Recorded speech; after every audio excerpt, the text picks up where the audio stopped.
Let me introduce myself, Bernard Shaw. I am asked to give you a specimen of spoken English. But first, let me give you a warning.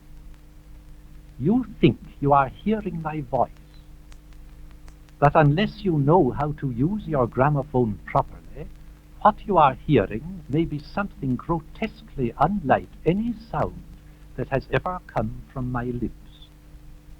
A few days ago, I heard a gramophone record of a speech by Mr. Ramsay MacDonald, the parliamentary chief of the British Labour Party, who has a fine, deep Scottish voice and a remarkably musical and dignified delivery.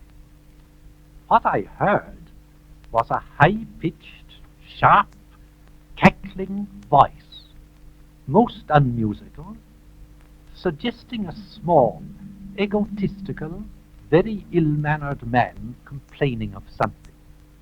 I said, "That is not Mr. MacDonald. I know his voice as well as I know my own." The gramophone operator assured me that it was, and showed me the label on the record to prove it. I said, "No, that is not Ramsay MacDonald. But let me see whether I cannot find him for you." Then, as the record started again, I took the screw which regulates the speed and slowed the record down gradually until the high-pitched yapping changed to the deep tones of Mr. MacDonald's voice, and the unmusical, quarrelsome self-assertion became the melodious rhetoric of the Scottish orator. "There," I say, "that is Mr. MacDonald."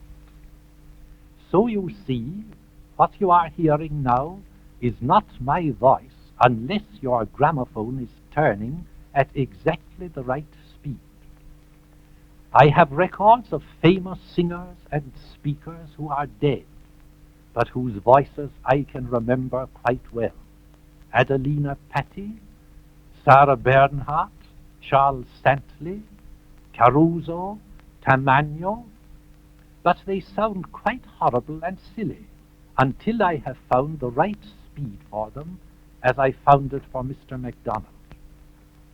Now the worst of it is that I cannot tell you how to find the right speed for me.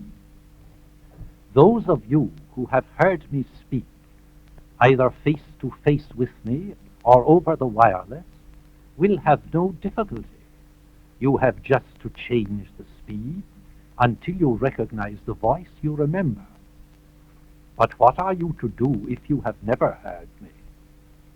Well, I can give you a hint that will help you. If what you hear is very disappointing, and you feel instinctively that must be a horrid man, you may be quite sure the speed is wrong.